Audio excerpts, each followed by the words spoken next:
Kaj pa, če greva zdaj tako, ne? Kako se Ethereum razlikuje od Bitcoina za nekoga, ki, recimo za moja babi, recimo, da pozna Bitcoin, jaz sem ji na hitro razložil, približno ve, kaj to je, kakšni so use case oziroma primeri uporabe, ne? Zdaj pa je neki na trgu, ki se reče Ethereum. Kaj je tukaj razlika? Ja, ne vem, ko bi sicer če babi razumela Bitcoin, je že kar advanced babi. Moja jih ima drugače. Ja, v bistvu Bitcoin, lahko primeriš z Bitcoinom, tako je mogoče najlažje. Pri Bitcoinu gre za to decentralizirano bazo podatkov, kjer zares je zelo malo možnosti oziroma zelo malo informacij, da biš ti iz enega adresa lahko pošleš na drug adres. In ta baza hran, koliko ima nekdo enot Bitcoina.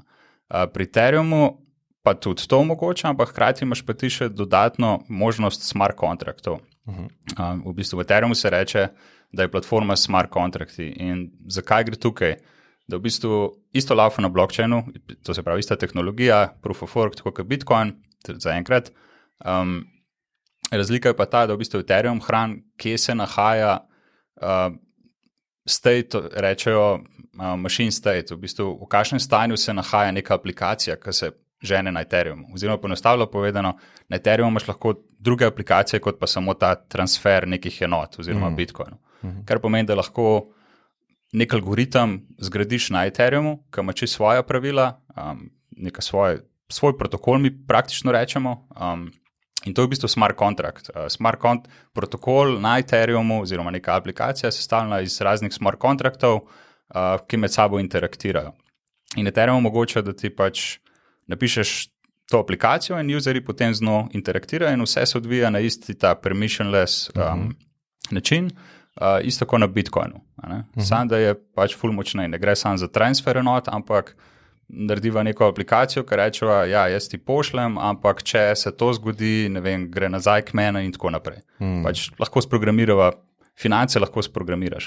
In zato to bi za tiskaj res močno.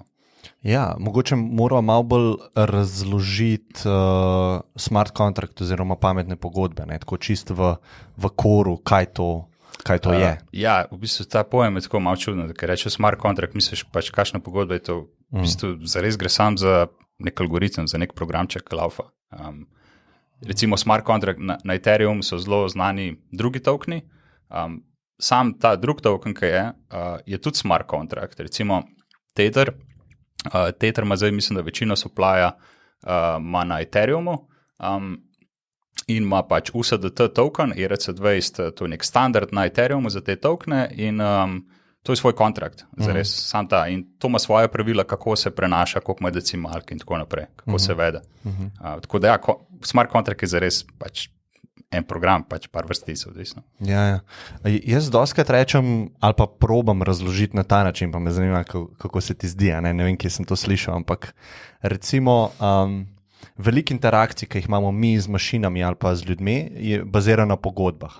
Se pravi, pogodbe so neka vnaprej določena pravila. In zdaj, če si mi predstavljamo nek avtomat z Coca-Colo, pa Zalo, pa ne vem kaj. Nek avtomat, kjer je pravilo tako, da tudi izpisano je pravilo gor, jaz dam noter bankovc za 10 €, gor mi izpiše, koliko vrednosti imam jaz not v tem avtomatu in potem si lahko pijačo izberem. In s tem, ko jaz pritisnem na ta gumb in stvar preveri, da imam dovolj sredstev, mi vrže ven Coca-Colo. Zdaj, to je neka pogodba, ki je narejena za ta avtomat. Jaz vem, kaj se bo zgodilo, če nekaj naredim. Zdaj pa, če si predstavljamo pametno pogodbo ali pa na Ethereumu, kako deluje, je pa v bistvu noben ni lastnik tega avtomata. Recimo, jaz bi prišel iz ozadja avtomata, pa bi prek istega načina, podobnega načina, nafilu ga s Coca-Colo. Ti bi pa iz druge strani prišel, pa bi Coca-Colo ven vzel. Ampak jaz nisem lastnik tega. Jaz v bistvu samo uporabljam na drugi strani neka pravila. Ja, to je ta dodaten, mislim, eno izmed prednosti teh smart kontraktov je ravno to, da ko so enkrat deployane na blockchain, tam zavedno ostanejo in vedno delujejo po tem pravilu. In ja, ni lastnika, oziroma lahko rečeš, da lastnik so so tisti, ki si omrežje lastijo zares, ampak ker je decentralizirano, je v bistvu robustno in ostane in tako je in vede se po specifikacijah, ki si jih ti kot tisti, ki si ustvaril ta kontrakt, po teh specifikacijah se pač vede. Kaj je tvoj vidik glede tega težav z scalingom Ethereuma, ne? Zdaj čišče opredeliva, ne? Trenutno mislim, da Ethereum podpira 3000 transakcij na sekundo, če se ne motim. Mogoče sem preveč rekel. Ja, mislim, da je zares bolj, ne bom nižja številka, mislim, da je par 10 transakcij na sekundo realno. A res? Scalingom ne bi bilo 100,000, če sem jaz prav preveril. Ja, to sem tudi jaz. Ampak Visa recimo, ne? Visa je en sistem plačilni, ne? Oni imajo, mislim, da 15,000 do 20,000 transakcij na sekundo, ne? In težava, s katero se Ethereum že skoraj od začetka sooča, je težava z skalabilnostjo. In zdaj so neki v bistvu plani, da bi se to povečalo. Ne? Kako ti to celo situacijo gledaš? Rekel si, da tehnično toliko se ne spoznaš, ampak vsem, tako me zanima. Ja, mislim, vsem toliko interaktiram s tem, da mi je jasno, ampak če gre v drobove, pol bi bil malo problem. Ja, definitivno je s tem problema. Zdaj, včasih ni bil toliko problem, včasih si delal transakcijo na tem omrežju, je bilo zelo pocen, si primerjal pač, mislim, kot na banki, valjda. Zdaj je pa to zelo drago ratalo. Recimo, danes smo gledali za nek transfer enega tokena, ali pa rečemo za transfer, za prenos Etra te stane že nekih $30. Če ti prenašaš nek drug token, ker je spet malo bolj kompleksen kontrakt, je lahko že $50 do $100. Če nekaj delaš v DeFi, neka posojila in tako naprej, to kar nekrat rata $200. In pol pade vsa ta ideja, da je to platforma za vse ljudi, ker pol ugotoviš, da če bom naredil neko transakcijo, bom par procentov kapitala izgubil in da jaz to nazaj prenesem potrajal z nekimi varčevanji donosi in tako naprej.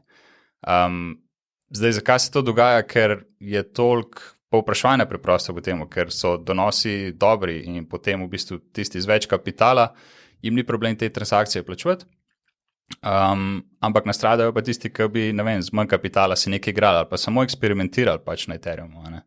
In to zdaj je problem s to skalabilnostjo, ker je toliko demanda po tem networku, da je cene pač preprosto dvigalno. Zdaj, zakaj se pa to dogaja? Ker če ti hočeš ohraniti decentraliziranost, lahko v en blok, ki te informacije posredujejo, vsi, ki neko eksekucijo naredijo, lahko shraniš le določeno število nekih transakcij, informacij in tako naprej. In prideš do limita. In ko je limit dosežen, je potem druga stvar, da se v bistvu tekmuje, tisti, ki delajo transakcije, tekmujejo, kdo bo plačal več fija, zato da bo prišel v blok čim prej, zato da bo čim prej transakcijo sprovedel. In rešitev je pa, da te bloke povečaš, tako je moje razumevanje. In če povečaš te bloke, pol pa zgubiš v bistvu na decentralizaciji. Pol pa te, ki poganjajo, ki majnajo, kar naenkrat in vsi validatorji zares, kar naenkrat bi mogli imeti večje kapacitete. In to je podobno, ki je bila Bitcoin debata, ki je bil Bitcoin Cash, da bi radi večje bloke, ampak je bila vedno težna, da ne, ker Bitcoin mora biti, mislim, tako se je takrat pač, tako je Camp Bitcoin razlagal, da Bitcoin mora biti predvsem secure, ne pa kot cash. In če je secure, pomeni, da so manjši bloki, in če so manjši bloki, pomeni, da je pač bolj počasen. Pri Ethereumu pa to postane problem, ker ideja Ethereuma ni, da je store of value, to se pravi, da ti Bitcoin kupaš in ga držiš, ampak da nekaj počneš s tem Ethereum, ker to je platforma za neke interakcije mišljena. Že gas se reče. Ethereum je zares... Rečejo za Bitcoin, da je digital gold, za Ethereum rečejo digital oil ali pa digital gas. V bistvu z Ethereum plačaš isto neko transakcijo. In zdaj to skalabilnost je tako, da so pač plani. Plani so taki, da pride proof of stake. Plan mislim, da je čez pol leta. Prva faza je bila deployena. Ne vem, ko hočejo proof of stake govoriti, ampak... S proof of stakeom se lahko zadeve pohitrijo, zato ker pa tukaj neka ideja shardov, to se pravi, da imaš več verig, ki hkrati v bistvu tečejo in eno beacon chain se reče, ki v bistvu nekako kontrolira in komunicira z vsemi temi verigami in potem lahko v bistvu večji throughput narediš s podatki. Sprav, ne da vsi vse, tako kot v Bitcoinu, če se spomnijo tisti, ki so poslušali, ko smo govorili o proof of worku, ne. Se pravi, vsi vse imajo, ne, informacije, tukaj se pa pač razdeli s tem šartom. Ja, tukaj se razdeli, ampak je ključen pol, kako je zdaj to prenos vse v to skupno točko, ki je ta beacon chain. To je tehnično zelo zapleteno, ta proof of stake se v bistvu že, ne vem, v njemu se govori že od, ne vem kdaj, že odkar jaz poslušam, odkar sem jaz v Ethereumu. Zdaj so naredili končno to prvo fazo tega deploymenta. To bi pa dvigalo, no? To bi pa dvigalo scalability, ne vem, koliko pol so bili že te, kakšne številke so, ampak ja, mislim, se govori več 10,000, 100,000 transakcij. Tako da to prihaja. Do takrat je pa to malo tako šibka točka Ethereuma. Definitivno, jaz ka hočem komu reči, da ne poskuša kakšno transakcijo narediti, ki je fajn, ki je zanimiv, mu ne morem reči tega, ker pač preveč kapitala bo porabil. Ja, jaz sem pred časom, mislim, da je bilo 2 meseca nazaj na Instagramu postnul, da tiska še nima Bitcoina, da naj pove, pa mu ga pošljem. Ne? In to sem delal prek Lightning Networka. Ne? Okay. In hotel sem glih to, rekel sem jim zanuditi ta wallet, pošljite mi Lightning kodo oziroma wallet adres, ne? In sem jim pošiljal po 1 evro, 2 evra. Ne? In to sem lahko delal, ker a veš, če bi oni videli, da je transakcija $80, ne, bi delal ful slabo reklamo za nekaj, kar je še v povojih, v bistvu ima neke poporodne težave. Ne. Tako da smo zelo zgodi in stvari moraš pač tudi paziti, kako jih promoviraš. Ne, ker vem, da je bilo pred, ne vem, če si videl, pred leti, mislim, da 4 leti, ki je bil prejšen bull market, so Pop TV je šel v Mons hotel, in Mons je bil tam, to je tam na obvoznici klale pri Ljubljani. Oni so omogočali sprejemanje bitcoinov, za račun. In v bistvu oni so izvedli to transakcijo, se pravi za kavo, pa za gosti sok, ne? Pa je novinarka vprašala, koliko smo dali pa za transakcijo. Ja, 6 evrov. Ja, sej to. In pol, a veš, enka ne pozna tehnologije ali pa ne pozna sploh ničesar, se mu zdi to tako neumno, ne, da smo glih kar 6 evrov zapravili, pa še 6 evrov smo dodatno plačali, da smo sploh lahko plačali. Ne. Ja. Tako da, ja, to je problem. To, kar si omenil Lightning Network na Bitcoinu, na Ethereumu je podobno. Imaš tudi Layer 2 solutione, ki so kar dosti uporabljeni. V bistvu trenutno zelo rastejo ravno zaradi tega, ker so fee toliko visoki. Niso toliko secure, imajo svoj konsens, algoritem, zagotavljanje konsenza, ampak ljudje so nekako kar pripravljeni, ker na koncu še vedno ostane vse ostalo, ker cel ta gambling aspekt in varčevalen in to vse ostane in ljudje so pripravljeni tudi del te decentralizacije pa security-ja tvegati. In je zanimivo, da ta layer 2 res raste, ker so bili ljudje primorani sprejeti to drugače predrago. Drugače pa to, ko v FI govoriš, veliko se je govorilo o tem, pač, da bo kripto zamenjal cash, ne, v tem klasičnem, v realnem svetu.